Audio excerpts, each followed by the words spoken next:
The soft chime of the wind chimes on the porch was the only sound breaking the stillness of the morning as Lisa Carter sipped her coffee. The warmth of the mug in her hands did little to soothe the unease that had settled in her chest. Today was her birthday, but it was also the anniversary of the day her life had changed forever.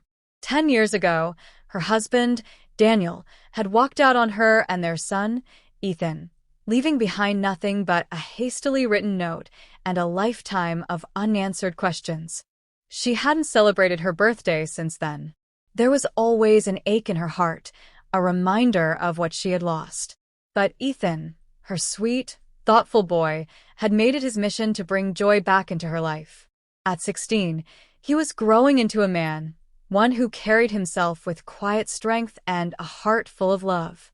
"Mom, stop overthinking," Ethan said, leaning against the kitchen doorway.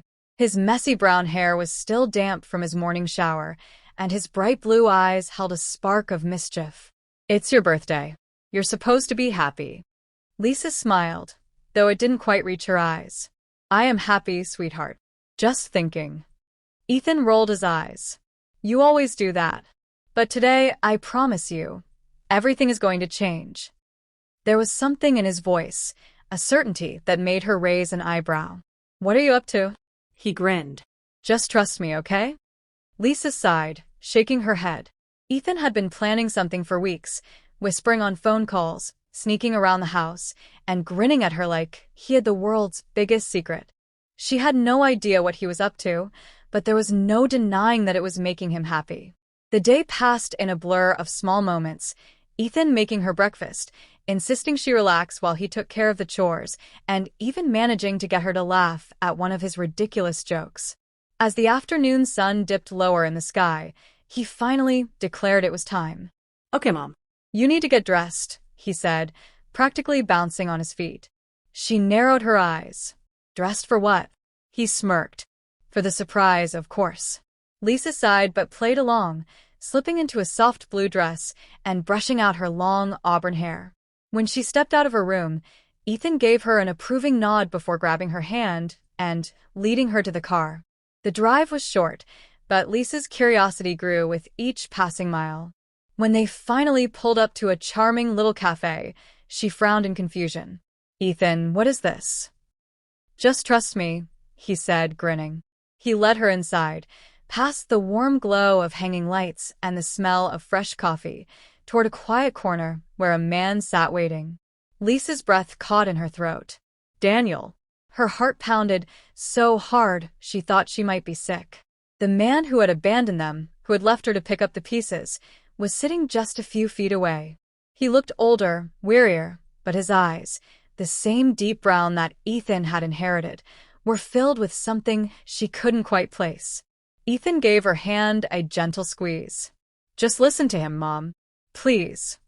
She swallowed hard, her instinct screaming to turn and walk away. But Ethan had done this for a reason. Taking a deep breath, she sat down. Daniel's voice was rough when he spoke. "Lisa, I know I don't deserve to be here, but I had to try." She crossed her arms, her body rigid. "Try what, Daniel? To justify what you did? To make excuses?" He shook his head. "No. There are no excuses. I made the worst mistake of my life when I left, and I've regretted it every single day since." Lisa wanted to scoff, to tell him that regret didn't erase the pain he had caused. But then Ethan spoke. "He's been looking for us, Mom," he said softly. "For years. He didn't leave because he wanted to." Lisa turned to Ethan, confusion flickering in her eyes. "What are you talking about?" Daniel exhaled shakily. "There were things I couldn't tell you back then, Lisa. Things that were out of my control." Her hands clenched into fists. "Then tell me now." He nodded. "I got mixed up with some bad people. I thought I could handle it, but I was wrong. They started threatening you and Ethan. I had no choice but to disappear." The words hit her like a punch to the gut. "You expect me to believe that?" Ethan reached into his pocket and pulled out a small stack of letters. "I found these, Mom. Letters he wrote but never sent. Letters explaining everything." Lisa's fingers trembled as she took them, flipping through the pages. Daniel's handwriting was still the same, the words raw and desperate. "I didn't want to leave," he whispered, "but I had to keep you safe. And by the time it was over, I thought it was too late to come back." Tears burned Lisa's eyes. Anger, grief, and something dangerously close to hope battled in her chest. "I don't know if I can forgive you," she admitted, her voice barely above a whisper. Daniel nodded, his own eyes glistening. "I understand. I just wanted the chance to try." Ethan squeezed her hand. "Mom, you always told me that love isn't about never making mistakes. It's about trying to make things right." Lisa closed her eyes for a long moment before looking at Daniel again. He wasn't the same man who had left all those years ago. And maybe, just maybe, she wasn't the same woman who had been left behind. She didn't know what the future held, but for the first time in years, she was willing to find out. Maybe, just maybe, this surprise had changed everything.